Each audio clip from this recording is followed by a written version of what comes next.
Well, a pleasant good evening, everyone. Welcome once again to another edition of Swerve with me. I'm Miranda Innes, and as always, this is a place where we have adult conversations for mature audiences only.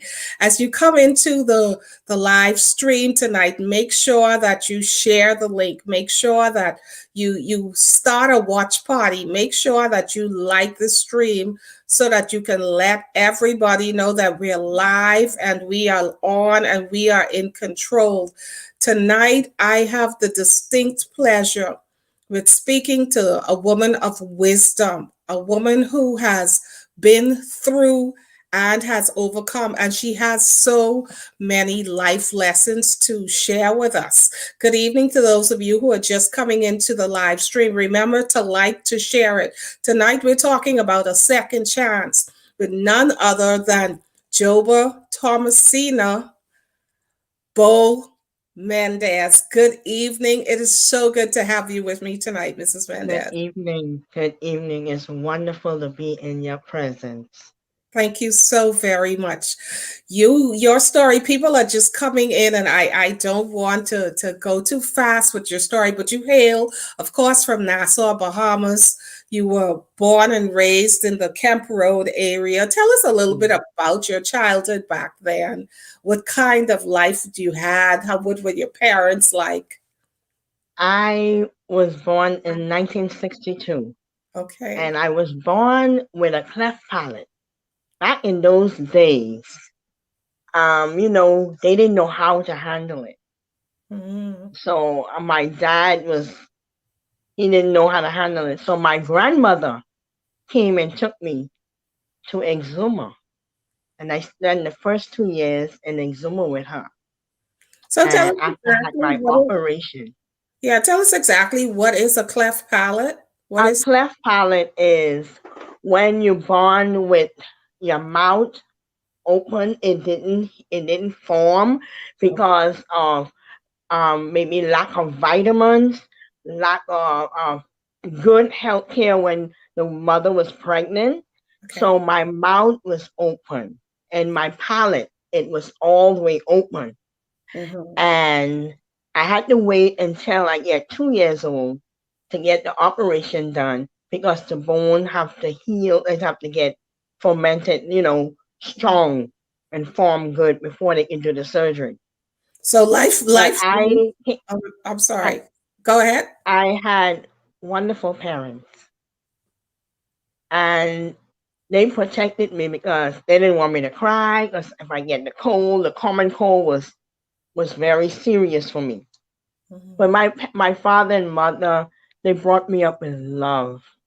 We had a family of love, and I survived everything I went through because of the love they taught me and the love of God. So your life started with a challenge Hmm. immediately. So God was setting you up for the bigger things to come. And Hmm. so you went through high school, of course, and then you started a career as a dietitian. Tell us a little bit about Yeah, your career. I went to I graduated from Aquinas College, and then I went to work at the Princess Margaret Hospital as an assistant dietitian. Hmm. And I reached a point where I felt like I wasn't growing and I wanted more. Hmm. And I decided to go to the USA as a foreign student to go do nursing. Hmm. So, And because my dad wanted me to be a nurse. But when I came to the United States, they had a waiting list of 2 years. And I couldn't wait 2 years. So I went ahead and did cosmetology. oh, okay. So you Yes. changed careers I completely. switched, and by that time I was moving on and doing other things. Hmm. But I continued going to school. Hmm. I did CNA, medical assistant, uh, a associate's degree in sonography, that's ultrasound technician, and I continued my education. And I went to the School of Ministry. I just finished being a chaplain. I'm hmm. going to graduate in December, and I'm going back to school.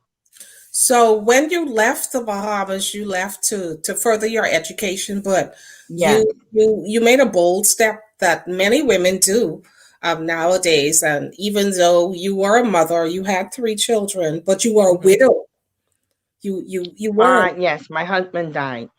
a widow, and you left your children with your parents Yes. temporarily until Hmm. you could get your footing.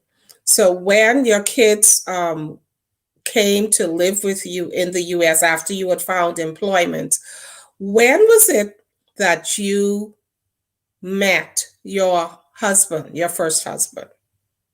What were you doing at that time? Which the husband after my first husband died. Uh-huh. After your second, Um, yes, yes.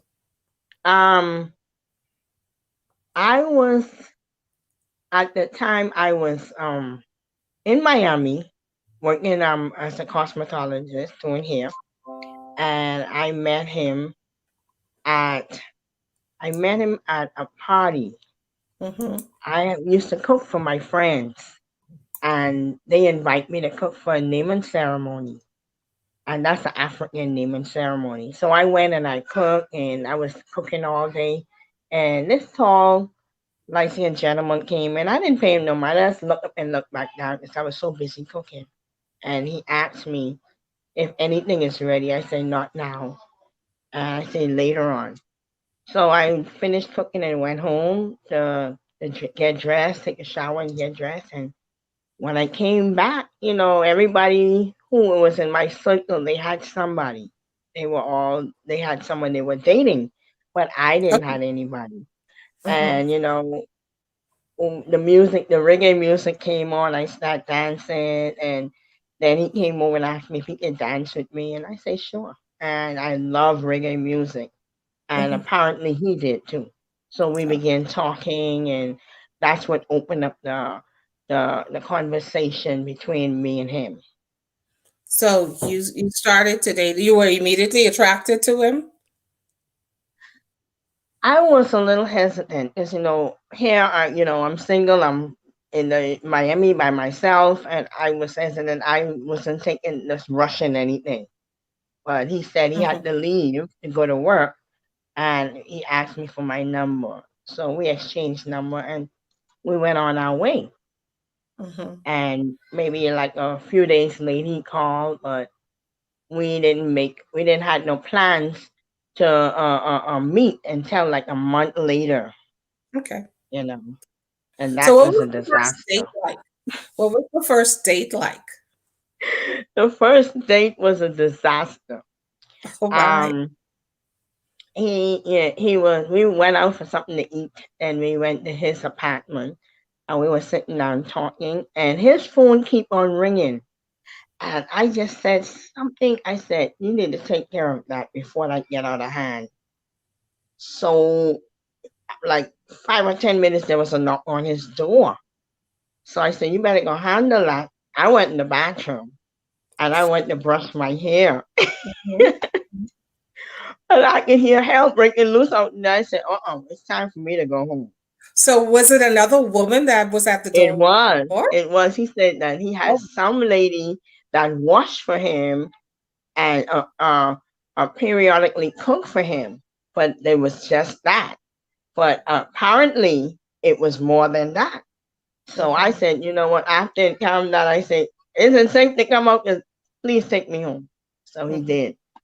So So the next few weeks, he tried to make it up to me, and trying to reason with me, and we began talking again. you began talking again. So Hmm. how long did you date him before he popped the question? Pardon me. How long did you date him before he popped the question? Before you got engaged and ultimately married? Oh, that was it's a long time before we get engaged. We never got engaged. Um, we dated for a year, and Mhm. then I found out I was pregnant. Okay.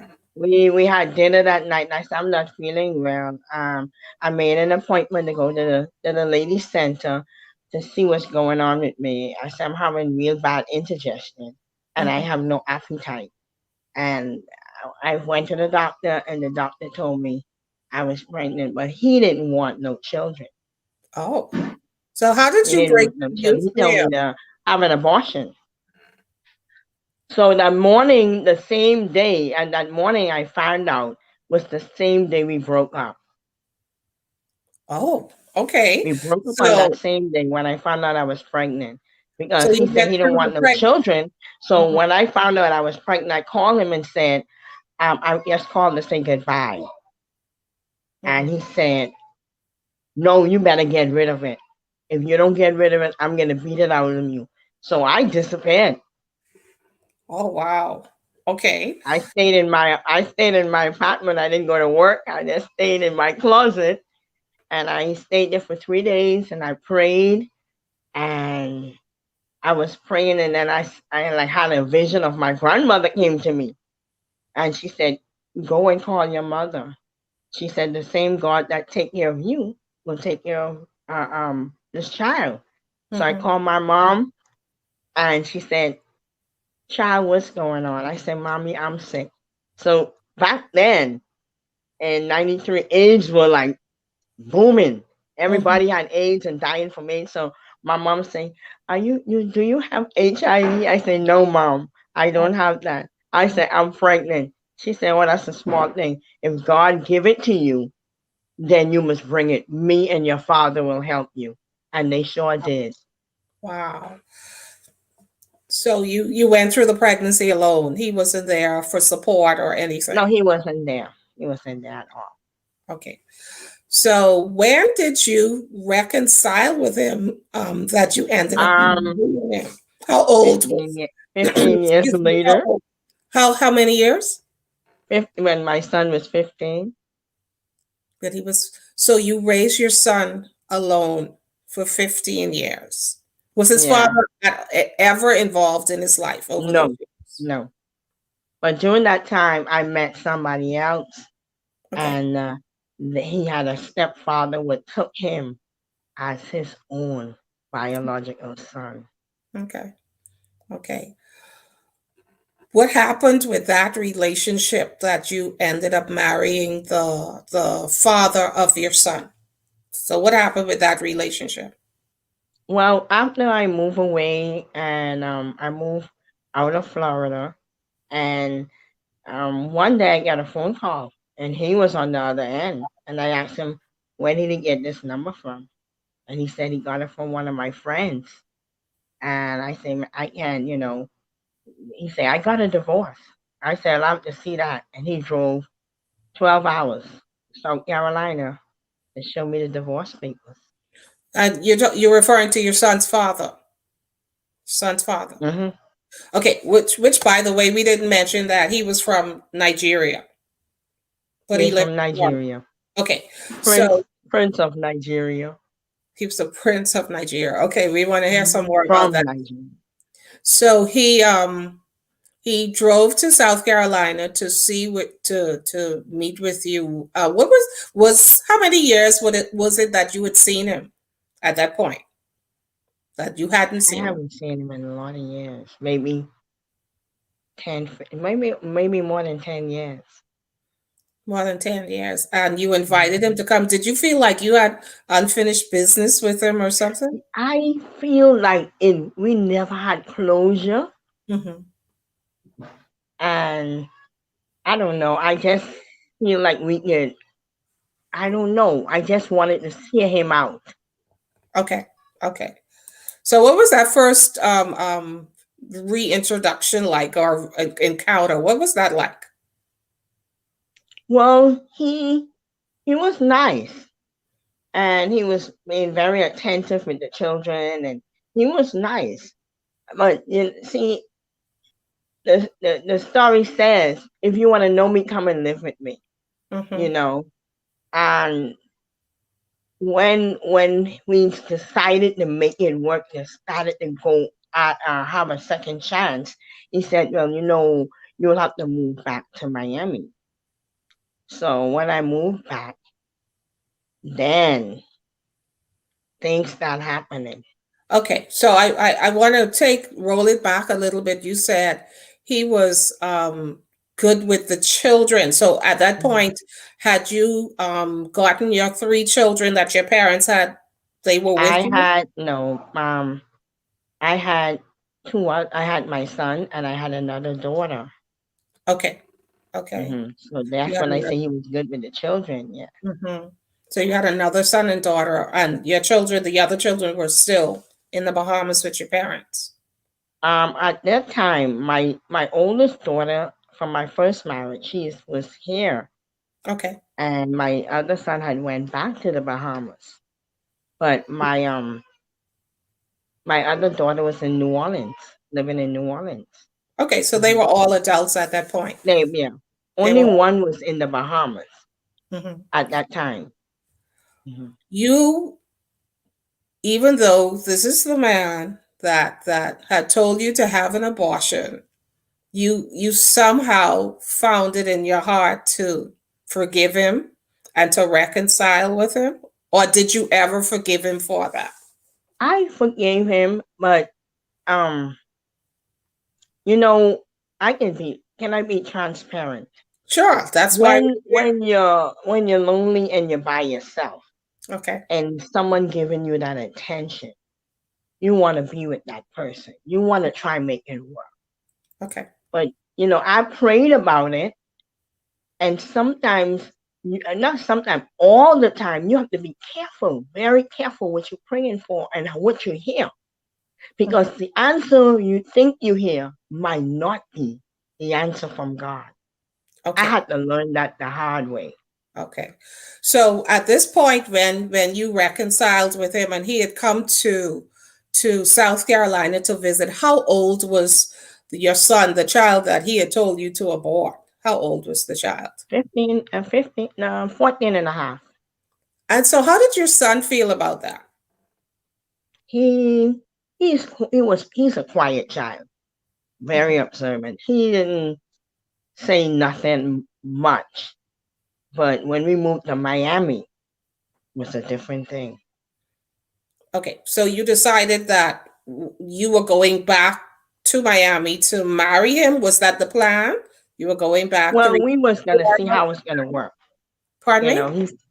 We were gonna see how it's gonna work Okay. and go on from there. But eventually you got married. Yes, yes. Did your son ever, because this is the man who did not pay him any attention for almost 15 years of his life. When you married his father, have any say, or did he express any type of emotion about the decision that you had made? Like I said, my son, he is very quiet. He's more observant. He didn't say anything to me. He Never just said. wanted me to be happy. Okay. Okay, and that was important. So let's now talk about, by the way, if you're just joining us, welcome. I'm having a conversation with Joba, Thomascina, Bo Mendez. And I will find out why her name is Joba a little later on. So you decide to relocate, and by the time you returned to Florida, how long was it before you got married? It was January, February, March, April. It was in like 5 months Okay, that we got you felt married. you felt confident enough that that was a relationship that was going to work. This Yes. Okay. So you marry, and so let's talk about that. What was life like living with him? At first, you feel like your dream has come true, Mhm. but after a month, after a month, the real hidden person began to show himself. Okay, so let's talk about that. Let's unpack that. What happened within the first month that you say the real person began to show himself? What happened? Um, my first of all, he told me he don't want people to come to his house, so it was like he's separating me from friends. Well, I Mhm. didn't have much family there, so it wasn't separating from family. But I was making breakfast. We had a day. The kids had a day off from school. They were Mhm. in their room doing arts and craft, and I was in the kitchen cooking. And then I came out and talking to them and in the kitchen back and forward. So he came out the bedroom and he said to my son, um, "Go and put some lotion on your foot. Your foot is ashy and dry." And my son he didn't get up right away. So he rushed into him and he pushed him across a glass table. And Mhm. I screamed, I said, what's going on? When you offend my kids, you offend me. Mhm. You know, I have to be the one who protect them. So he violently shoved him or threw him across Yeah, to show him that he is in control, that he is king of this house, which he is king of the house, but that's no way to do your child. but just because he didn't have on lotion, Yes. that's all it took. So Hmm. that was red flag number one. That was big time red flag. Red flag number one. Did you have a discussion with him about it, or did he entertain discussions about things like that? He didn't want to hear it. I sit in my kid's room and we talked about it, and my son said, "I know this wasn't gonna work." He couldn't come back all these years, and he wants to be father over me and tell me what to do. And if I don't move right when he say he's gonna do, he want to beat me up. What father want to do something like that? And I had to calm him down, and it was a mess. It Mhm. was a mess. Okay, let me just go to some comments that I see people are already chiming in. And your daughter says, "I love you, mommy." I That's love you, Janelle. Linnea. Janelle Gaines. Hi, Janelle. Vanessa Elliott Green says, "But you wasn't attracted to him, and on the first date, you went to his house." But again, you explained when you're looking, I mean, when somebody's saying the right things to you, Mhm. and you're lacking, you're needing that attention. I mean, it's easily to fall prey to Mhm. sweet, what appears to be sweet words and engaging words. And then your daughter also says women go through trials regardless how the story sounds.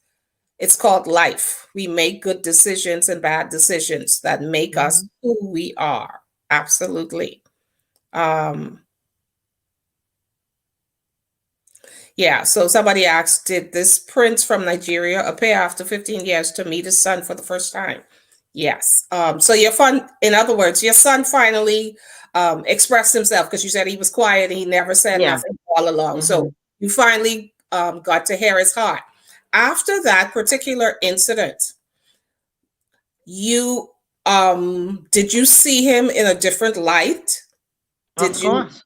you began to see him in a different light? So after that incident, what was life like walking around in that house on a day-to-day? At first, it was tense.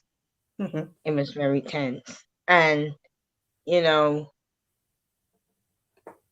incident number two. I made breakfast, and it always happened.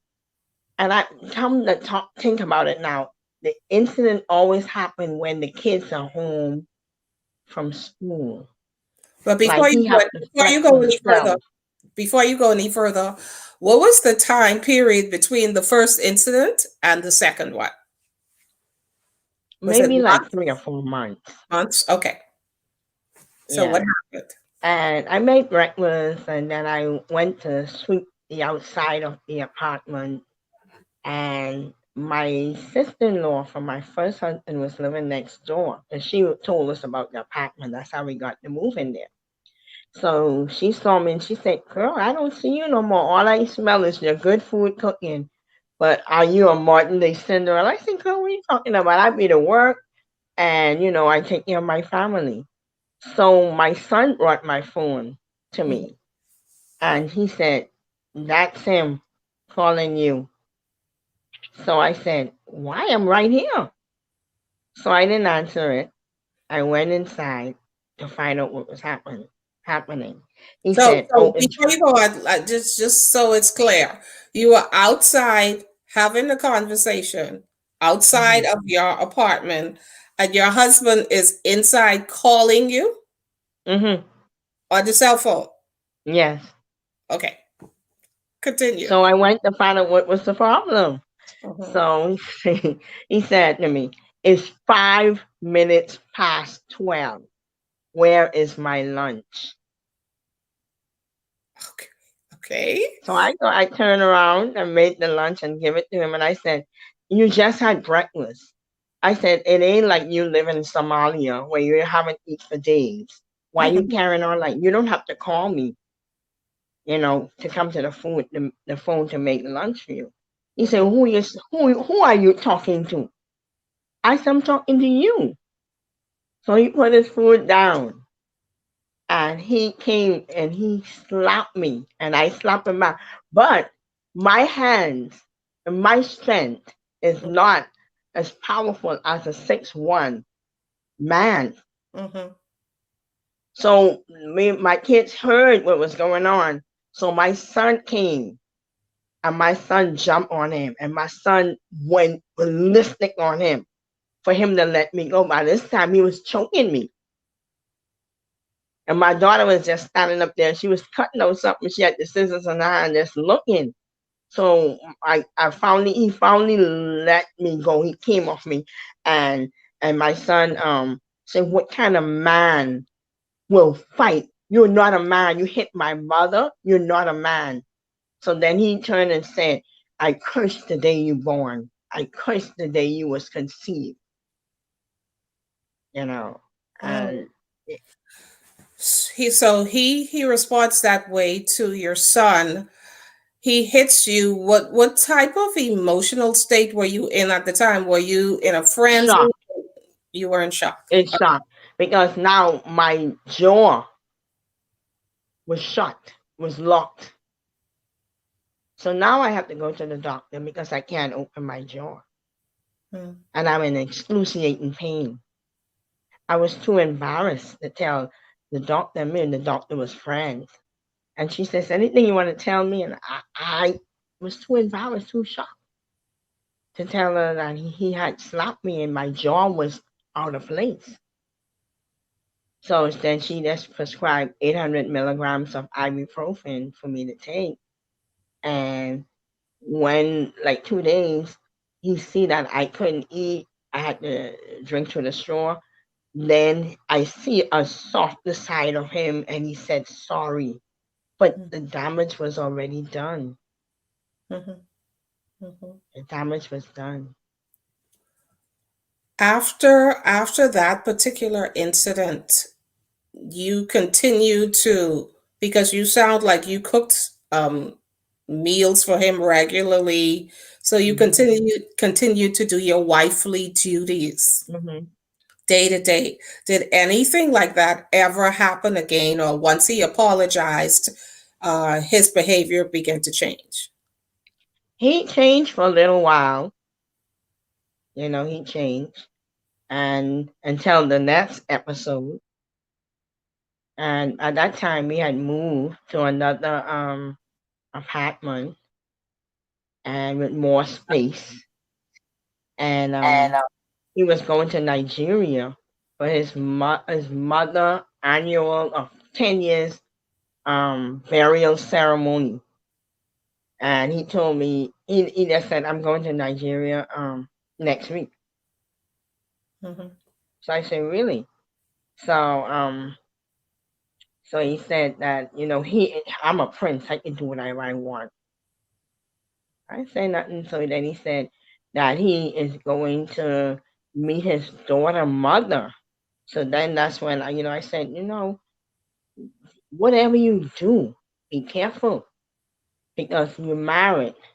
I said, whatever decision you make will change your marriage. It will not be the same. So, we start arguing. But meanwhile, my phone rang and my daughter picked up the phone. It was one of my friends. and I went to high school with, and she never heard me at the top of my voice screaming. So she drove over to see what was going on. Mhm. And he told her that he is going to Nigeria and he can do whatever he wants and see he wants, whomever he wants. And I said, when you go, just remember, when you come back, the marriage we have will not be the same. Mhm. So he left, and how long did he stay in Nigeria? He spent 2 months in Nigeria. Were you And this communicating is with him? 2010. He spent 2 months in Nigeria. He went for his birthday and everything. But then I moved closer to God. And I didn't know it at the time, but God has been preparing me. He was preparing me. And I stayed in my Bible. Mhm. I was praying. I read the 35th Psalms every morning, lunchtime, and night. That was like my national anthem. Mhm. And meanwhile, I got a job taking care of a patient. So I didn't hear nothing from him. Didn't call me or nothing. He was living his life for what he wanted. But the Holy Spirit told me, be careful for when he coming back. Because he coming back with an STD. Oh, Sure enough, wow. sure enough. Mhm. So anyway, he came. I picked him up from the airport, and he was ranting and raving. I'm the king. I am the king. And I said, well, you see. So anyway, he was expecting me to help him with his luggage upstairs. I dropped him to the stairs, and I reversed and went to work. Mhm. So he saw a different side of me because being kind and being nice, people take that as a weakness. Mhm. And little did I know, I found out later on when I started to do research on him that he thought I was like a target for him. I was like a weakling for him. Mhm. Mhm. But he had no idea what was gonna erupt inside the volcano, what was gonna erupt inside of me. So after his return, he returned after being in Nigeria for 2 months. And he came back and you had a job. So were you still able to do all of those wifely duties, all of the cooking and Hmm. things that you would do? Yes, I had to. You I still did had that to. every day. Okay. And cooking became like a therapy for me Okay. because that's where I don't have to sit down and listen to him. I was in the kitchen cooking and meditating and doing something that I love doing, and he was very greedy, so he was enjoying it and getting fat, you know. So Okay. then December came. I went to the Bahamas. In fact, he didn't want to take me with him to Nigeria, but when I was going to the Bahamas, let me show you who I am. I said, I am going to the Bahamas for Christmas. I'm Mhm. inviting you if you want to come. Of course, he Mhm. wanted to come. Okay. So he came with me. He went with me to the Bahamas. And I saw my son. I had 3 kids with me there. No, I had four kids with me there. Mhm. And I get to spend Christmas with them. Right. And 50 days later, my son got killed. My So son got let's you what you said. So you got to spend Christmas with your son. This is your eldest son. hmm So what happened? Um, my second son bought a car, and his best friend got jealous, Mm. and they had an altercation. And he said the unthinkable. In the islands, when you curse a person's mother under their dress, it is not good. So Mhm. my son knocked him out. Mhm. So when him and his friends, when he came to, he went and he said, I'm coming back. But prior to that, my older son, who was quiet, don't get in trouble, he dreamt. He dreamt that his brother got shot. Mm. Not knowing he was dreaming his own death. Wow. So when he heard about the altercation, my first son, he gone to check on his brother. And as he was speaking to him, the guy came, who is my second son's best friend, came with a gun. And my son, my first son told him to go inside. And my second son said, push off. That's the word he used, push off. And he turned around and he shoot my first son because he pushed his brother out the way and he got shot and he died. He died. He was paralyzed by the time they get him to the hospital. And when they went to do the surgery, the bullet exploded in him and he died. Wow. So you're in Florida and you get the call that your son has died. What was that like? Well, that morning it was on spring break. It was my daughter's birthday, my oldest Janae's birthday. Mhm. And every birthday I talk to each of my children and I pray with them. I spoke with her and prayed with her. But when I hung up the phone, it was something like a dark cloud all day over me. So now my ex-husband came home. He came home. I gave him his dinner. And I put my phone on the Bible. And I sit down with some herbal tea. Then the phone ring. And I look at it. I see unknown. So I answer it. And all I can hear is, Cena, Battle got shot in his chest. Mhm. And I was like, Battle? He don't get mixed up. He's not a troublemaker. Now my second son was a hothead. Mhm. I tell you, all I can say, Lord, I give it to you. Lord, I give it to you. So I call my pastor and we begin to pray. And I call around because I used to work at a hospital. I called the hospital and talked to one of my friends, but she wasn't there. Mhm. So I call around and I get someone number who was at the hospital. They say, oh, he's going to be all right. That didn't settle with me. Mhm. That did not settle with me. So I went into prayer mode. Mhm. Then a cousin called me like an hour or two later, said he didn't make it. In all this chaos, turmoil, all I can say is thank you, Lord. Thank you, Lord, for lending him to me for 30 years. I don't understand what happened. I'm not questioning you, Lord, but I'm simply thanking you. Mhm. Now I getting all the attention because people coming from the church, people coming to give me their condolences. Mhm. My ex-husband, he's my husband at that time. He getting bent out of shape because he ain't getting that attention. So he didn't show any display of Oh, empathy. he tell me he can't believe it. He can't believe. Mm. A week later, when I'm getting ready to I'm getting funeral arrangement, getting ready to go to the Bahamas. He called me in the room. He said, when are you going to the Bahamas?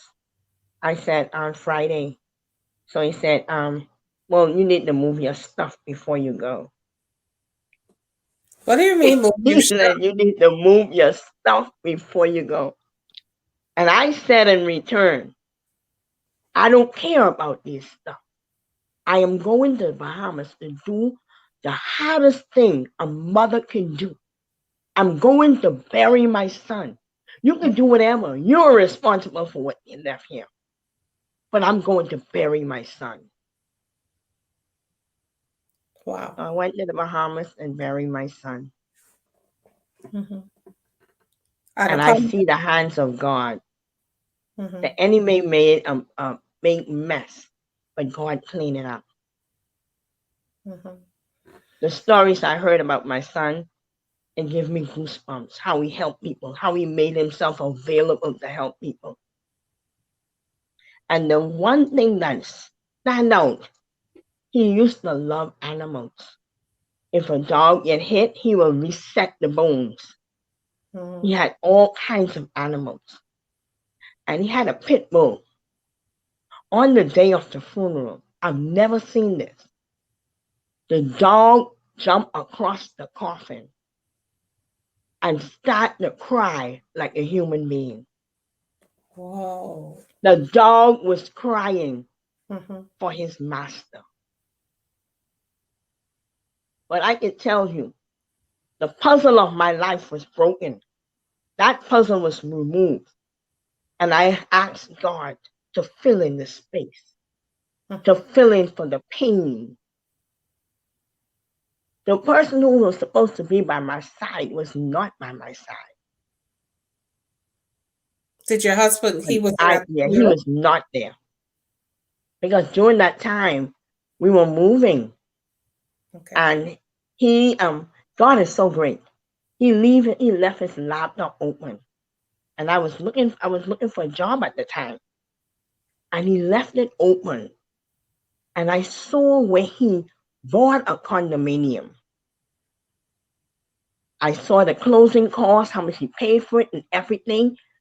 He never told me. He said he was gonna rent someplace. He never told me. So I sent it to my email. I sent it to my pastor email. And my pastor said, "Oh, this don't mean nothing. This might just be a proposal." I said, "No, this is not a proposal. He has purchased a house without me knowing." Hmm. So that's why he was asking me to move out, because he had other plans. Whoever he was dating, whoever the other person was, must be talk some sense in him. Say, "Look at you. You tell this woman who just lost her son to move out. You don't have no compassion." Hmm. So then he changed his mind. But little did he know, I was a step before him, ahead of him. Hmm. Hmm. So once you returned from the Bahamas and you get back into the house, what was it like? He was a little changed. When he picked us up from the airport, we went to Brian Smart. He said, "Pick out whatever stove you want and a pot set you want." So I picked out a stove and a pot set. We went home and I had to fix it. He just put everything on the front, on the dining room floor, everything. So, me and my kids, we fixed the place up. But he think he was smart. He said the rent.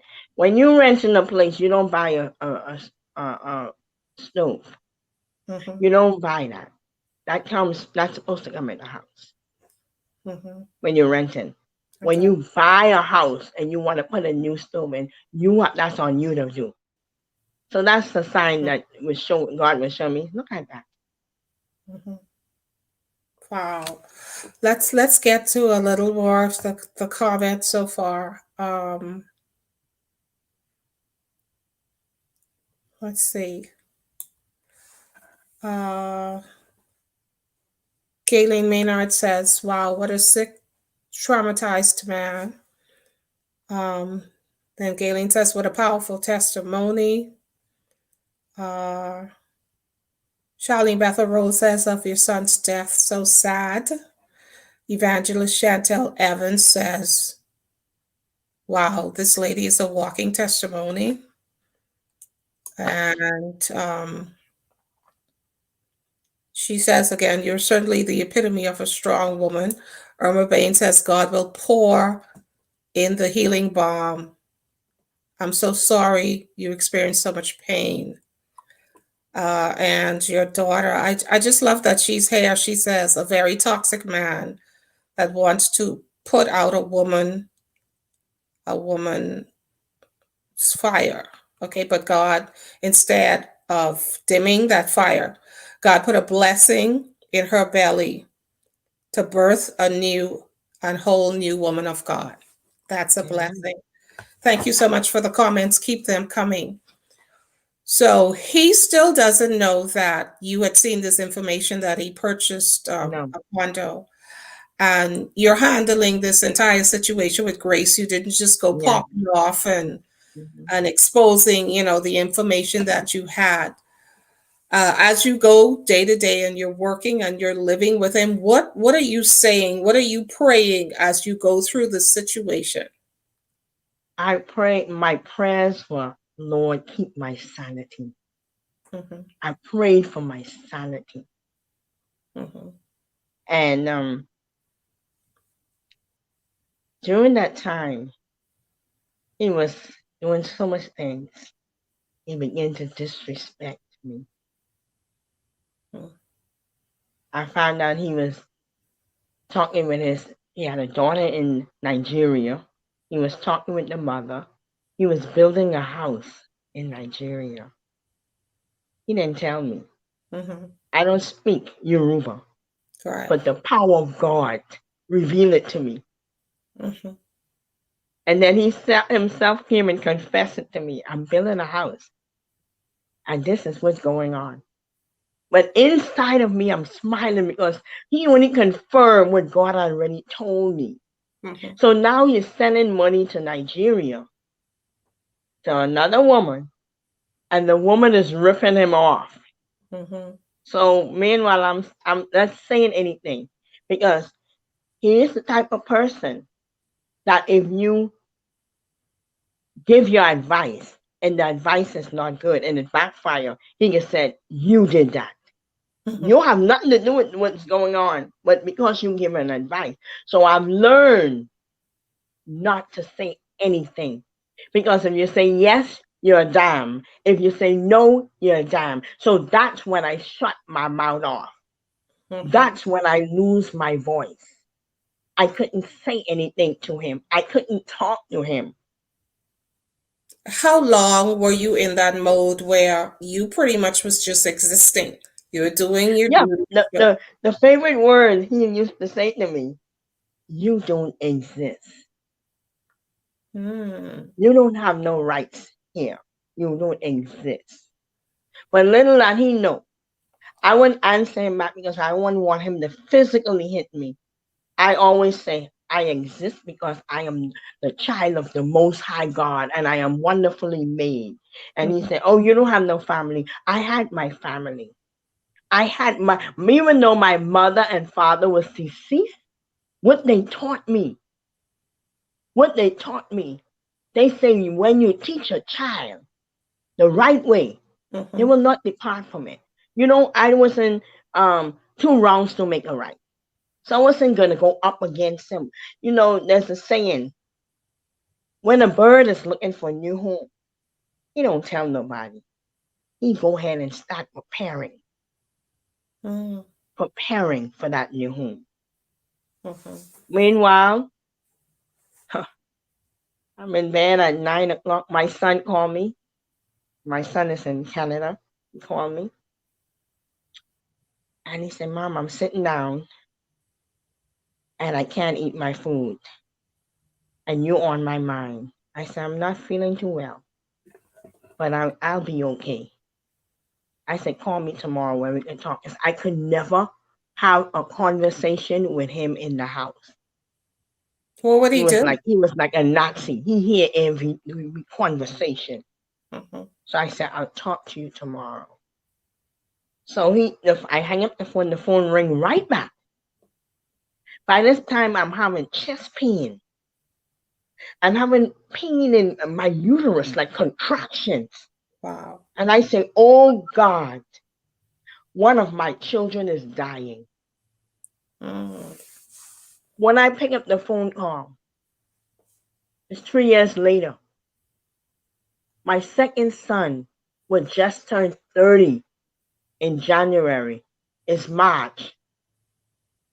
Had died, had got killed in a vehicular homicide. Oh my. Oh my. I had two sons, Mm-hmm. died at the age of 30. And someone, who don't know love, who don't know compassion, gonna say, I don't even know who the person was, say, I must be have done something evil for both of my sons to die at 30. You have no idea the pain that I was feeling. Mm-hmm. My husband at the time tell me, don't cry in here. Don't make no noise in my house. I got him on the bed and I ran and I fell on the living room floor. And as I fall, I said, Lord, here is your servant Job. I have done everything you have asked me. And I heard a voice just like how you speaking to me say, get up. For tonight, your name will be Joba. So that's I have blessed you because you never questioned me. In fact, you praised me. You glorified me. You come closer to me. That's where I get the name Joba from. Mm-hmm. I took my car keys. I jump in my car. I don't even know where I'm going. I didn't even have my glasses on. But I finally end up in the front, at the front door of my friend's house. And I blow the horn. I couldn't move. I blow the horn. She came up. She said, what are you doing here? You don't build this kind of time. I said, Virus just got killed. Mm-hmm. She said, oh Lord, have mercy on her. I waited. I cried for like 4 or 5 hours because I could not cry in my own house. Mm-hmm. And I went back home and I stood by the sliding door. I saw my two sons. I look in the sky. I see my two sons walking, hugging up, walking. And I said, they in the hands of the Lord. Mm-hmm. We don't know the time when we were born. We have no idea the time we're going to die. Only the master knows. Mm-hmm. Glory be Mm-hmm. to God. So you had to go back and bury your second son. Did your husband travel with you? No, Did it alone? Wow. he take that opportunity.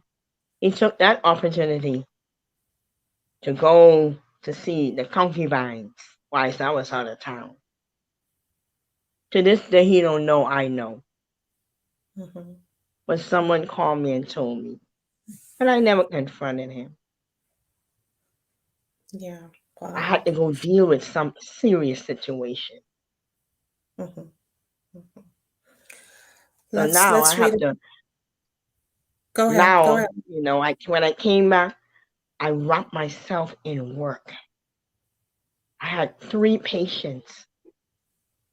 I work in the morning from 7 to 3, from 6 in the evening to 7 in the morning, and I had a weekend job because I had to cover Mm-hmm. funeral expense. Mm-hmm. Now I have a 17-year-old daughter at home, and I telling her, I sit down and I talk. I say, can I trust you? I gotta work. I gotta take up these bills. When one of the patients died, then I had free time. When I came home, my 17-year-old daughter was gone. I had no idea where. Wow. For three Wow. months, I didn't sleep. More than 3 months, I didn't sleep. I couldn't eat. I didn't know what to do, to think. Right. Did What did you do to get through besides the work? What else was your other coping mechanism to get through the tremendous loss that you were experiencing and then Um, your daughter being missing and you're not sure where she was at the time? I wrapped myself in God. At Mhm, one point, hallelujah, at one point it was so unbearable. It felt like I was falling in this deep black hole, the abyss, and I was drowning and I was just going down. And I just was crying out to God. And I heard the voice said, rise up, fight back, mhm, fight back. And I look up and I see stars falling down, passing me. Rise up. And the Lord said, your back is against the wall, fight back. Go and equip yourself with my word. mhm, And I called my friend up, a friend of mine, and I said, the Lord said, go and equip myself with his word. That means I got to get into school. I got to learn his word for myself. I registered in the school of the ministry. mhm. That's how I cope. Okay. I start studying the Bible. I wrap myself in God's word. I start eating God's word. I start activating God's word in my life. Mhm, Oh, but I'm taking too much attention from Mr. Misogynist. mhm, mhm, I'm taking too much time off and putting it to God. So now I become an enemy of him more, and he become an enemy of God. He tried to stop me from worshiping God. He's trying to stop me from going to church. mhm, And that's where I draw the line, mhm, because that's all I had was God. And he tried to take that. He said, you cannot mention God in my house. And if you go to church, and my church was in the evening, if you mhm. go to church and if you're not here by 10:50, the doors will be locked. I will lock you out. And I remember sitting in church, and there's an old lady used to sit behind me. At 10:30, she leaned over and she said, my dear, it's time for you to go. It's 10:30. I don't want no problems. I went, my church at the time, they were talking about abuse. Mhm, I wasn't gonna say anything, because when someone is being abused, they don't want nobody to know. They want to keep it hush hush. mhm, And I said, no, I'm not gonna say nothing. The Holy Spirit said, you better tell me what's going on. I went till everybody was finished. And I said, Bishop, when is enough enough? And he said, what are you talking about? I said, I've been physically abused. I've been mentally abused. I've been financially abused. I've been sexual abused. When is enough enough? mhm. The church went quiet. My bishop told me, go home and pack your bags and move on. I've never told anybody that. But Oh, where was I going? You tell mhm. me pack my bags and go. So they didn't offer No, any assistance for shelter no, or anything. no. I was a member of 3 churches when all this, in the span of all this was going on. They said, the word of God said, go to the elders and tell them what's going on. Tell your problem why it is acute before it becomes chronic. Now Mhm, you go and you tell the church, you tell your bishop, you tell the church what's going on, and the people don't do nothing. They decide to sit down and gossip about you. mhm, So I had to go right back to God. mhm. They said, when you tell Jesus your business, he won't tell nobody else. I had So to rely on God for everything. how many years, how many years did you stay with him? I met him in 1980. 91, and we break up in 92. And 2008 we got married, and 2000 in the end of 2014, that's when everything crumbled. Okay, so that was like 6 years, but 6 to 7. Well, 7 years we until didn't get divorced till the 8th year, but I leave 2014, and he was, you know, now I can look back and I can say I can't blame nobody. I take full responsibility of what happened because I made that choice. And I had to fight for my kids. I had to defend my kids. And when I see that that house was not able and fit for them, I removed them out of the house. Well, my daughter, she left. You said she left and you hadn't heard from her for like 3 months. And did you put out like file a missing persons report and all that stuff? I called the police, and they saying that she is of age and there's nothing more they can do, and so I just waited and prayed, and then one day she called. Okay. What was the final straw for you when you said, okay, that's it, this is enough? Well, before my daughter left, my husband at the time was filing for me my citizenship, and he used that to manipulate me. He would go from 1 to 100 in anger for no reason, and he took my mailbox key. Give me back the mailbox key. Me and my son, I bought the mailbox, switch it out, change the locks, but yet he wants to control every aspect of what I was doing. So he was take that. So anytime I get a letter from immigration, he was using that. When immigration letter come, he's gonna try to have sex that night. So he was using that. And the day when I had an appointment to move the conditions off my papers, he never showed up. I got up, made breakfast, ironed his clothes, and everything. And he said, if you don't sign a quit claim deed to the house, I'm not signing your papers. I gave him the quit claim deed because, first of all, he bought the house without knowing that I didn't know. So I didn't care. But I was too late because he didn't show for the appointment.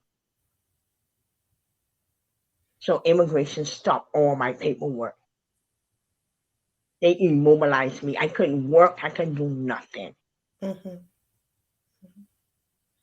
I have to go to immigration court. What was it like going home that day after he didn't show up? And what did he say to you that night? That day when he didn't show up. And sometimes, you can be honest with people. That was a red flag for immigration too. They didn't pick it up. But when I went home, I went to work. I take care of my patient. Now my daughter picked me up, and we're going home. So when I get in the house, he said, how come you so blank late? I reach home the same time every night from work. Oh, go and fix my food. I am blank hungry. So I look at him, I said, do you think for 1 minute I am going to fix food for you when you didn't show up to my immigration appointment? You must think I'm stupid, but you are. And by saying that, he came. And that was the last time he put his hand on me. He slapped me, and I told my daughter, call the police. Mm-hmm.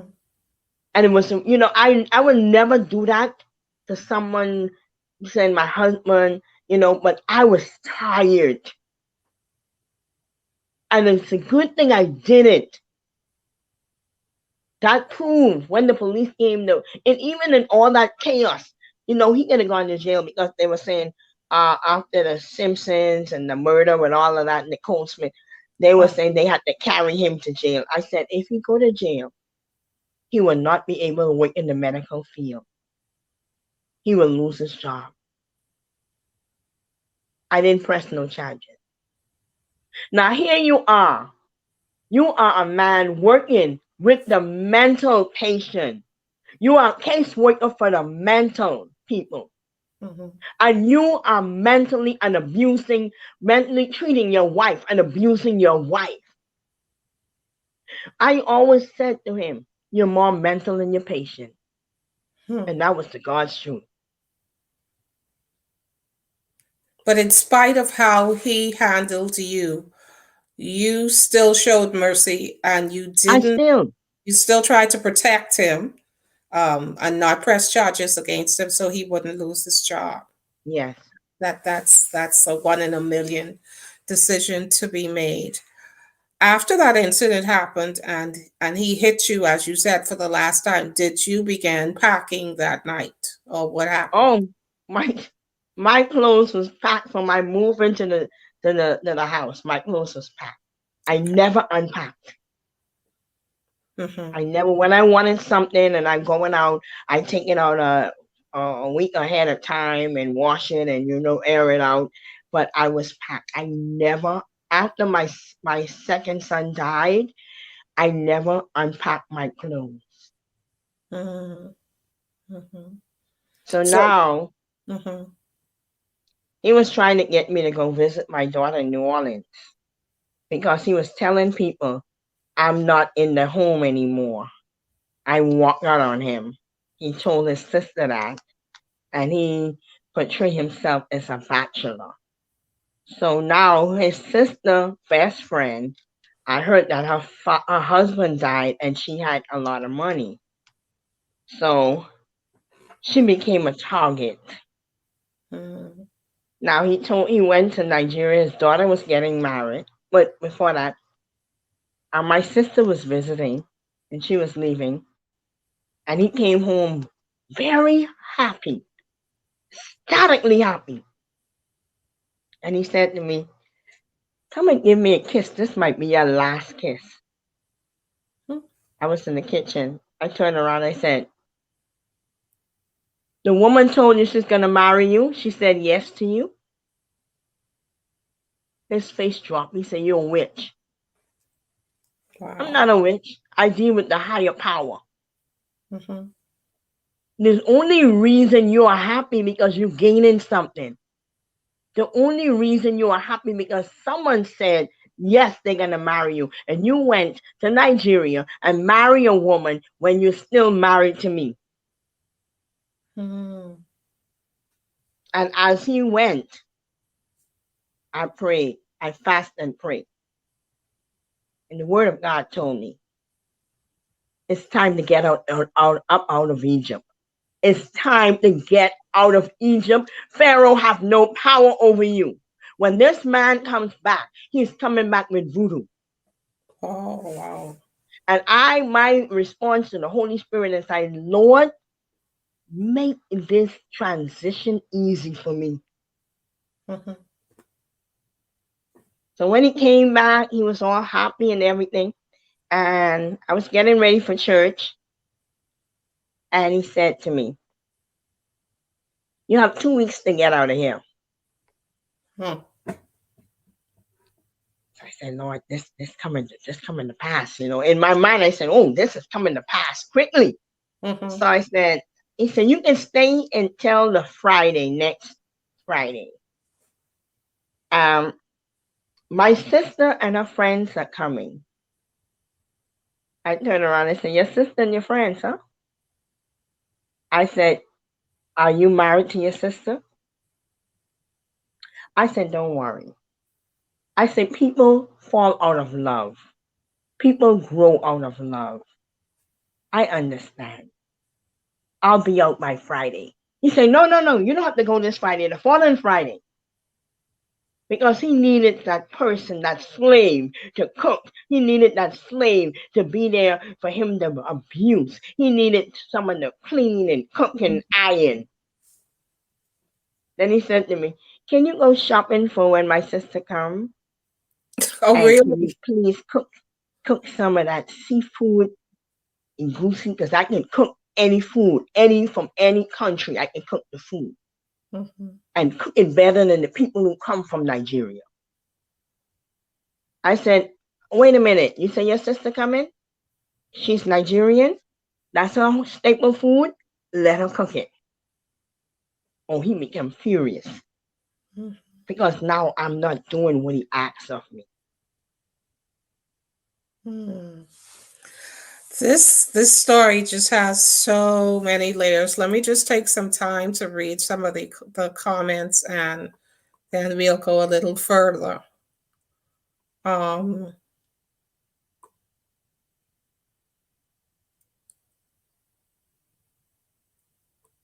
okay. Leela Cash says, Joba, your testimony will bring deliverance for many. Thank you for sharing. Patricia Umbrista says, thank God you know Jesus. Gina Smith says, my God, how do you go through this? Just scrolling through. Gayleen Maynard said, heartless Christians. I suppose she's referring to the different churches and you sharing what you were going through and nobody reaching out to help.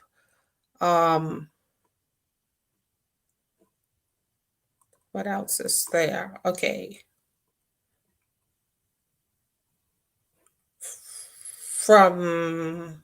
Okay.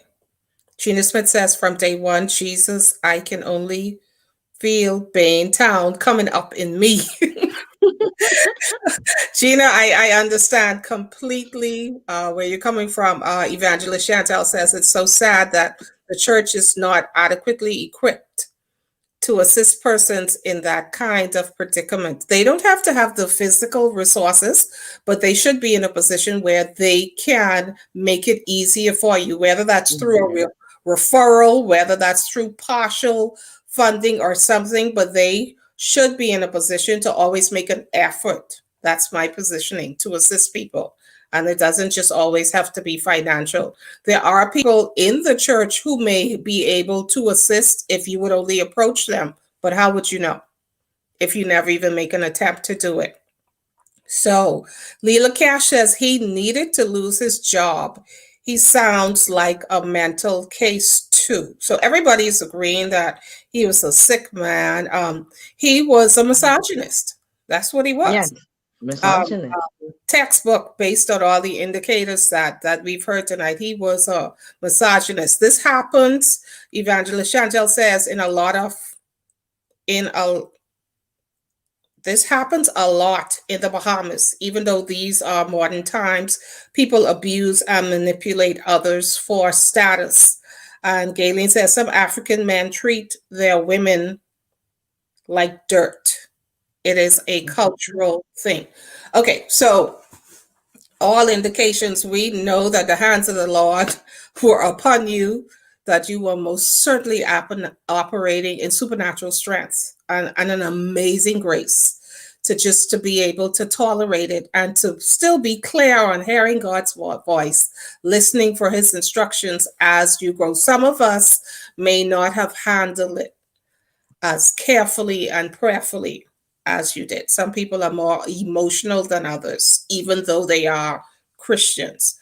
But we were talking before the show about the classic signs of how women would know that they're either dealing with a misogynist or somebody who's narcissistic. And so I want you to take the time to go through some of the classic signs for people out there who may be dealing with someone, who may be about to deal with someone whose cousin, mother, auntie, sister, daughter may deal with one. Let's talk about the classic signs of a misogynist.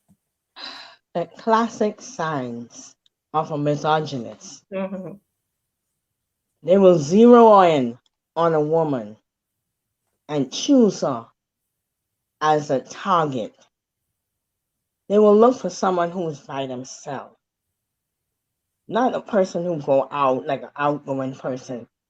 And they naturally depend on being down because they are flirtatious. They float with her. If she's quiet, they float with her, and they make themselves exciting and fun, charismatic. At first, that's what they do. They try to get you in. Mhm. Once you get in, as time goes on, to reveal itself, they start to act Jekyll and Hyde. I realized that with my husband. When he comes home, I don't know who is coming home. I was always walking on eggshell. But when you are dating them, they're not going to reveal it to you. They're going to do everything to convince you that they are such a good person. But after a while, if you look closely, you will see that temper when they go from 1 to 100 for no reason, anger. Mhm. That's one of the signs. Trying to tell you how to dress, tell you who to go to or what friends, or taking you away from all your friends and your family. They want to be in control, total control, so they can manipulate you. It wasn't just the physical. It wasn't that much physical. You know, in the islands, and you say sticks and bones will break your bones, but words can't hurt me. It's Mhm. reversed in this world. Words can hurt.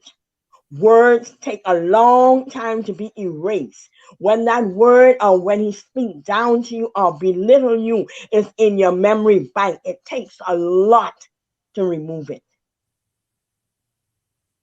You know, he was always irritable when he comes home from the office. And one day he was speaking about the ladies in the office and the things that came out of his mouth.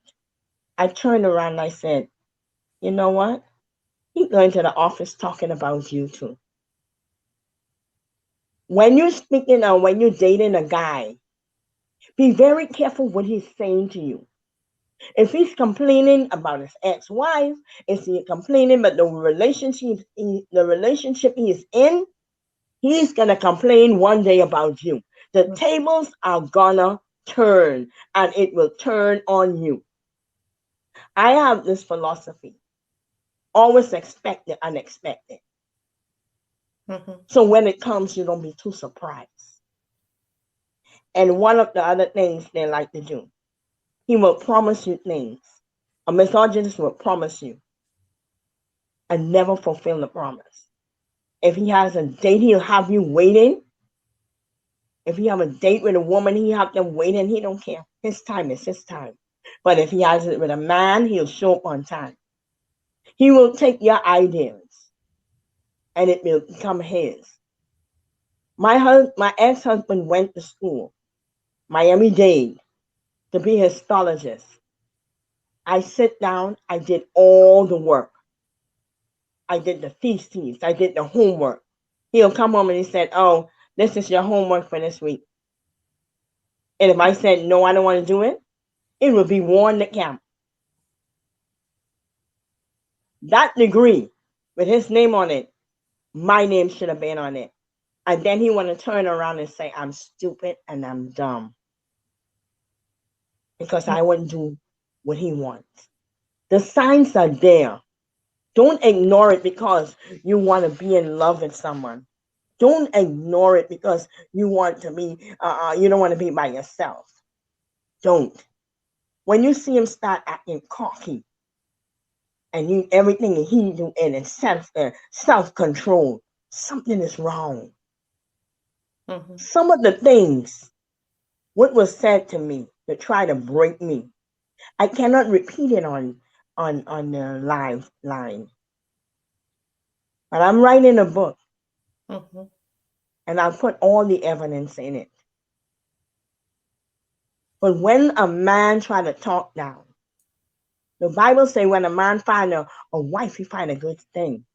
And marriage is honorable in the sight of God. But when you see a man want to change his wife, like how he changed his car, something is wrong. And my daughter told me, Mommy, I'm not getting married.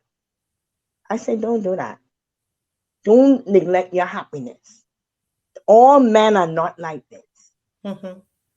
You have to be equally yoked. But when this man tried to take God from me, when I see say you can't say Jesus, and I said Jesus, he took a belt and he beat me across my legs for saying Jesus. Wow. Okay. But you know what? His day is coming. Vengeance is mine, says the Lord, not my own. Mhm.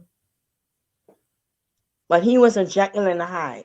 When you're out in the public with your boyfriend or your significant other, and they try to talk down to you in public, that's the sign of a misogynist. Mhm. Somewhere in their mind, they want to afflict pain on that woman. When he around his friends, watch him closely, how he interact with you. When he say things to make his friends laugh and they ridicule you, that's a big sign of a misogynist. Mhm. Good stuff. Let's go back to some comments. Vanessa Elliott Green says, I'm going to win this battle, I guess, because of your testimony, because of your amazing strength. Thank you. So she's going to win her battle. Gayleen Maynard says, Woman of God, I salute you as a victorious warrior. Kenneth Farrington says, The enemy, the devil, disguises himself. So we've heard so much about what went wrong, what was bad. Let's talk about the other side and how God Mhm. turned your calamity. And so you finally found the strength to walk away, and Mhm. that you did. That you did. You found the strength to walk away. And let's talk a little bit about the challenges, the transition between after you walked out of that house and what you had to go through before you were found again. It was a bittersweet. Um, my mom said, from the day you get married, you must treat your husband as a king. You must keep me loyal to him and do whatever you can do to make him happy. But I was in the Judas camp. I was in the enemy's camp. And as I was meditating today, I remember a movie, Sleeping with the Enemy. I was sleeping with the enemy. I was in love with the enemy. But because of God, I had to wait. A lot of people say, why didn't you just leave? Or I would have killed him long time. I did some little devious things when I was upset. I did some things, but I can't say it. But I try to make myself feel good. When I get at him, I'm going to say one. Mm-hmm. I went Okay. to the Bahamas when I buried my second son. And I saw a monkey tamarind tree. And I took the monkey tamarind and I put it in the tissue. I just wipe it off and put it on the tissue. And I fold it and put it in my suitcase. And when he was so nasty, I lined his shirt with monkey tamarind. Now, for people who don't know what monkey tamarind is, tell them what it is. Tell them. Monkey tamarind is like fiberglass. It's some little tiny hair off of this tree, a seed. When it goes on the body, it itches so bad. You will scratch hole in your body. And if you go in the shower to wash, the water go on it, it intensify it more. The only thing with is the antidote for monkey tamarind is the fingernail polish remover. Oh, really? Oh, okay. Yes. Even me, line this shirt and line this underpants, and I turned around and I went and I washed them. I couldn't go through with it Oh, because so I said this is he not never right. put anything on? So he But I never. forgot one. Oh, I'm sorry, I but forgot I one. feel a little happy about that. So I was like, he called me, and I was the type person. He is the type person. He call you for everything, every decision making. You have to be there. He have to ask you. So he called me and he said, "Oh, I'm getting ready for work, and something is going on with my skin. It's itching. I must have allergies, and I don't know if I should go to the emergency room." And I said, "What?" He said, "Red ants are biting me." And all I was doing is, I tells you no lie. I said, "Oh my God, maybe I missed one of the shirts. I didn't wash them all." But that was a good laugh. That was a good laugh. Yes, it was absolutely. So That was satisfying. I'm sorry, but yes, it was absolutely that was satisfying. good. It was So good. Let's. as I was driving, I give. He said he didn't want me gone. So you know me, my house, my everywhere I go, my house is like home and garden. I love designing. I like decorating, and I like doing unusual things. So I begin to strip the apartment, the condominium. I begin to strip it. "Oh, you taking that?" I say, "That's my own." "Oh, you taking that?" I give them those things away. I give all my most of my clothes to Second Chance Organization. I give all my videotapes I bought with the Nigerian movies to the Nigerian down the street. I give away everything because I didn't need that much anymore. Mhm, And as I was driving away, I was sad in a way that my marriage failed, mhm, but I give it my all. But I was happy in the way because I was delivered. Jesus is my deliverer. How do I know he deliver? He deliver me. mhm, I cried all the way. So now I call my daughter's father. I said, "I have no place to go. I get put out." He said, "Yes, you have someplace. Call this lady. Call my sister-in-law. She'll give you a place to live." mhm, And I tell you, when I was crying, I said, "Lord, I've lost everything." The Lord said, "No, you have not lost anything. With me, I am a God of possibility." That's why if you know me, I always quote, God is a God of possibility. mhm, And God hold the brokenhearted near him. And God had me near him. I never slept in my car.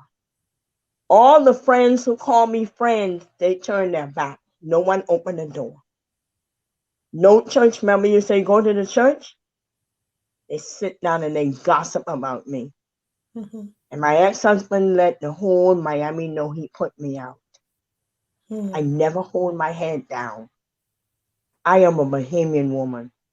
My mother installed in me great character.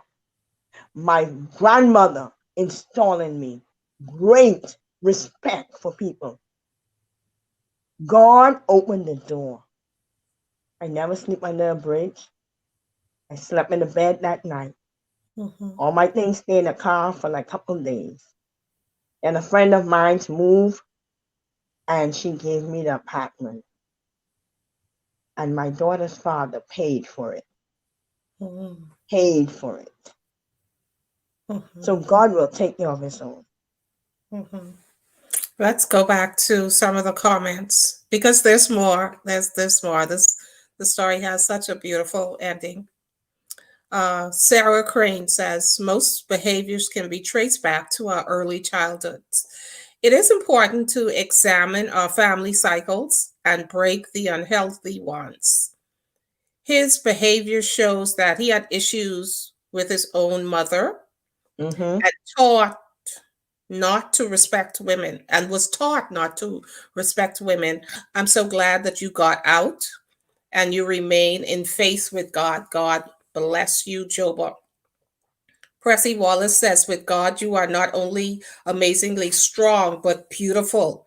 God continue blessing. Sherry Rebecca says, how do you think the church can assist women needing to get out of abusive situations?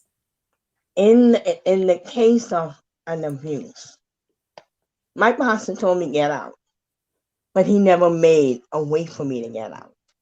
Mm-hmm. When I told the truth to immigration, they never follow up.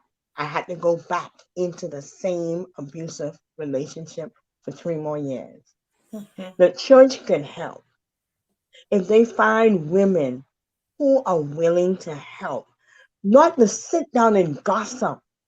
Gossiping is not going to resolve it. To encourage me. At that time, I needed someone to tell me, just continue pushing, or come to me, or I can do this for you. I can do that for you. Mm-hmm. It took my nephew. He came after I revealed everything to him. He came and he took me to the Congresswoman. Mm-hmm. Congresswoman Frederica Williams' office. They rose to the occasion. They helped me, not financially, but they helped me to make sure that the law was on my side as a domestic violent woman. I Mm-hmm. went to Coconut Grove, to the Domestic Violence Center for group. You can send your people, you can find ways, the church can find avenues for people, for women to go if they don't want to get their hands dirty. Point them in the right direction. I went to counseling. A lot of black women don't want to go to counseling. I went to counseling for a year and a half Mm-hmm. because I had so much things in my head. One by one, I eliminate them. One by one, it took me one step at a time. And now I'm running. I'm running. God has given me a ministry. We have a voice and a choice outreach ministry. And I know that COVID has put everything, at a standstill. But next year, I'm going to be up running with this ministry. Mm-hmm. I'm going to find ways to get funding to help these women. I'm going to find places they can go. They don't have to stay in the same city. They can go somewhere else where they don't have to be encountering the abuser. They need to break the cycle. Not let it. When I saw my ex-husband looking at my daughter, I was sitting down. My eyes are very big. I have peripheral vision, and I saw him looking at her. She was gone. By Friday, she was gone. She was not there. Mm-hmm. You have to stand up for your rights. You have to. Had no voice for 7 years, 8 years. And my motto is let your voice be heard. Don't be silent. Go. You can go and you can find help. The crisis hotline. You can call the crisis hotline, and the number is 761-1133. No, 954. It's in Dade County. Broward County. 954-761-1133. In Dade County, 1-800-500-1119. You can get support. You can go to abuse group support. You can go to therapy. You don't have to stay in your mess. Let your voice be heard. Mm-hmm. You know when someone is treating you unfair. You know when that man when he stopped respecting me. He used to be on the phone with his co-workers and telling them I'm not there. I'm cooking, cleaning, and doing it. Tell me, shh, I must shut my mouth. Hmm. But God will rise to the occasion. He will keep the brokenhearted near him. You mentioned that your daughter's father, Hmm. was able to help you and point you in the direction where you found somewhere to stay after you left Hmm. your your husband. Let's talk about how did that relationship evolved and what happened with him. You know, I was very afraid to open the door. But the healing process by me going to counseling for a year and a half, they want to make sure you mentally. I was diagnosed with post traumatic stress disorder. That's how Mhm, much stress I've been through. And what the enemy means for bad, God turned it around for good. Because he used to take care of his daughter and he'll send me more than enough to take care of me. mhm, And he came.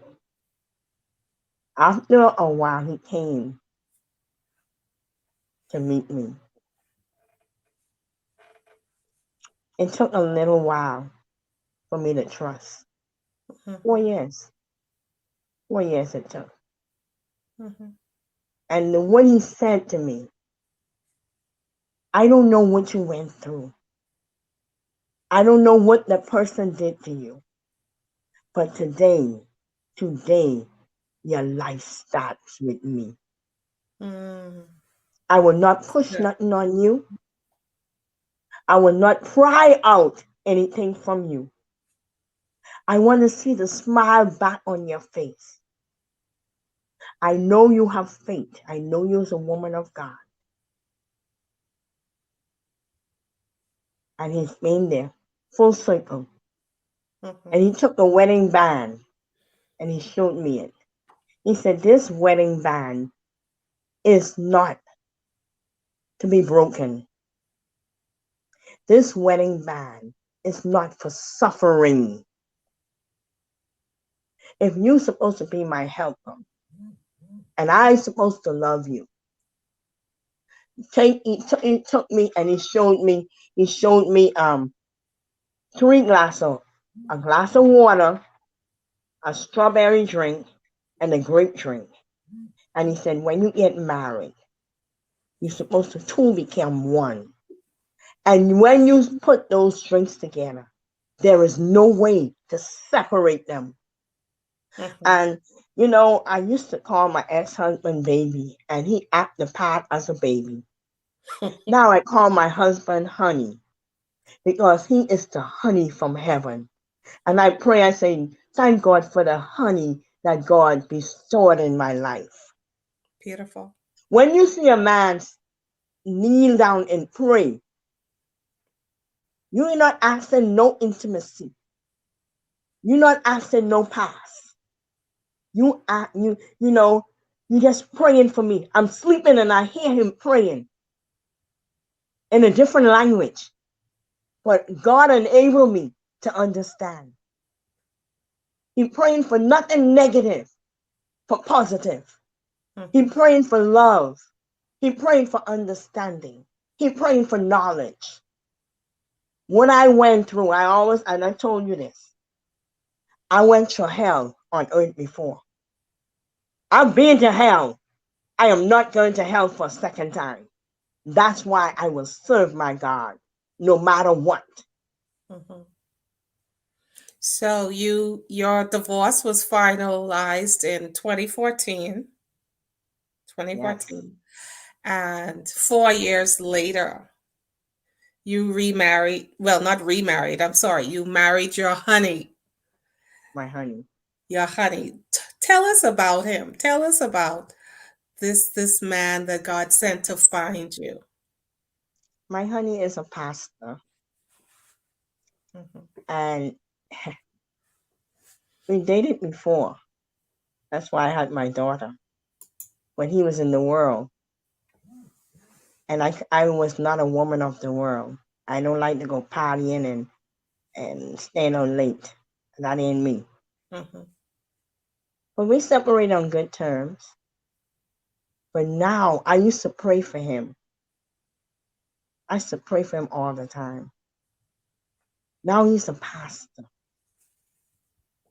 He's turned away from the world and he is working towards God, doing the things that is required of a pastor. Mhm. Compassion, love. He tries every day to emulate Christ-like. Even sometimes I might not see what he's saying, and he said, "Mommy, what are you talking about? Don't you know Christ? Don't think like that." And I say, "You're right. Thank you for telling me that. Thank you for showing me that." Mhm. Because he's my guider. He guides me. And if I do something, if I say something, sometimes as women we say things we just talk out without thinking. And he Mhm. said, "No, think it again, and then say it again to me. And when I say it again, I'll say it right." And he said, "That's it. We have to live our life and emulate Christ." Mhm. So, what's the name of the ministry that you share with them? What's the name of? Our church is Missionary New Creation. Mhm. Within Christ, old things are past, and you become a new creation. And Mhm. that's what, we cannot hold, you know, in the church, people are say they save and the most backbiting and the things ungodly things happening in the church. But my husband now looks at how to change people, how to bring them to God, to teach them the word of God, not his word, but the word of God. Do Mhm. not think you as a pastor you're better than anybody. Teach them love. You look at people, you don't know what they're going through. Mhm. On Sunday, I get up early every Sunday morning and I prepare dinner. So after church, we don't ask, like, bring your collection, bring your tithes, bring. No. If you have it, you bring. Because we have to sustain the house of God. Mhm. But most of often is to teach people the way of God, what God requires of you, and how you can make it into heaven. And afterward, we fellowship and we eat with them, we dine with them. And that's when you have time to talk to people one on one on what's going on with their lives, what we can do to help, how we can help. Mhm. Such a wonderful, just a wonderful testimony of grace and operation of how to manage and navigate through difficult situations. I see why the name is so befitting of you tonight.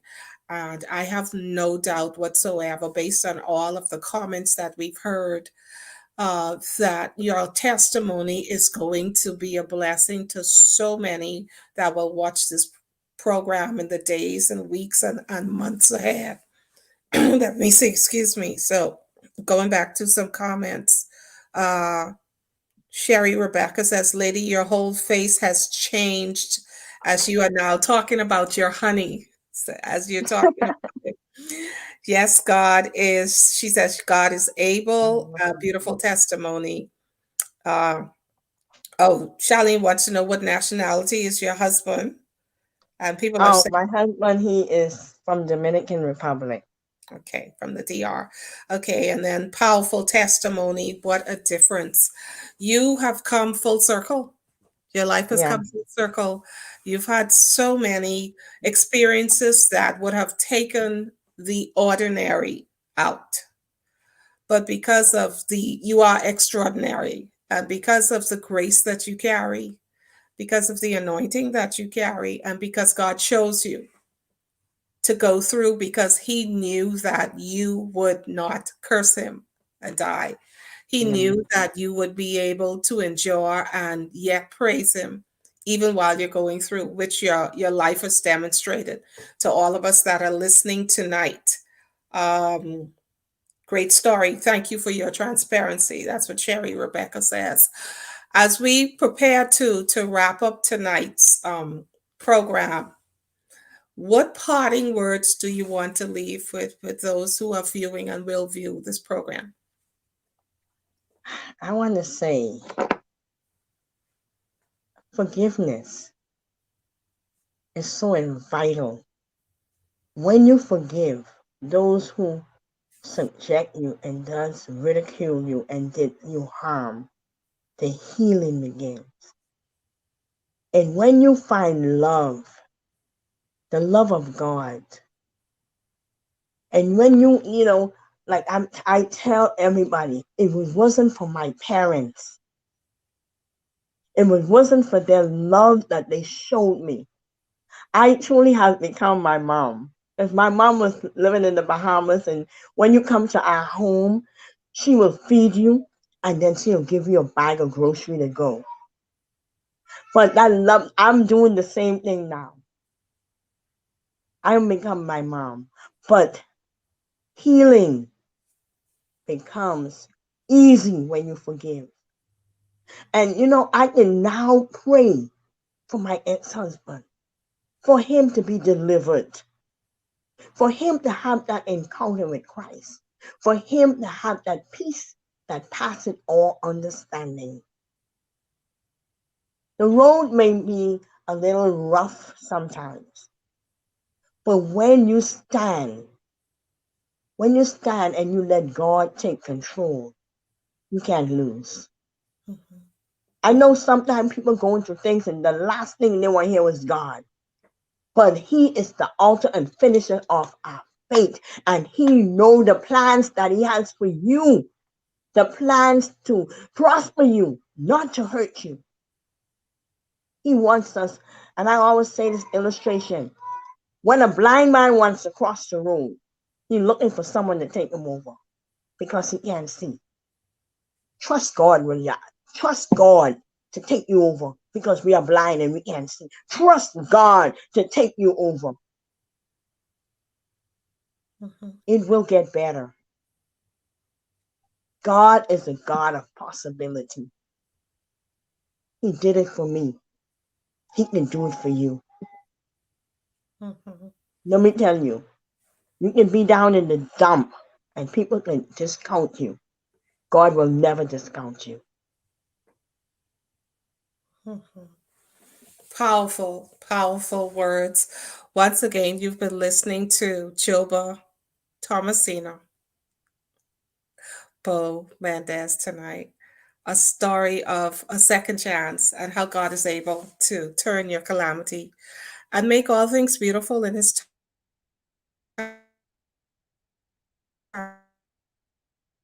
Your transparency. Um, Woman of God, your testimony is so powerful. You are truly a woman of grace. I share that sentiment. Sherry Rebecca says, yes, forgiveness is paramount, God's way. Charlene Bethel Rose says, you are a good woman. Kenneth Farrington, this is a male. This is so good. When you forgive someone, it releases you, not the other person. Forgiveness is key. On that note, once again, thank you so much for trusting me with your story. I appreciate you so much. Janaya, thank you. Janaya, thank you for tuning in. And for all of you who've participated in this discussion tonight, please share the story because it is one that is definitely going to be able to help so many people out there who are struggling with forgiveness, who are in abusive relationships right now, whether it's physical, whether it's mental, whether it's emotional, whether it's financial, no matter what the abuse is, there is help.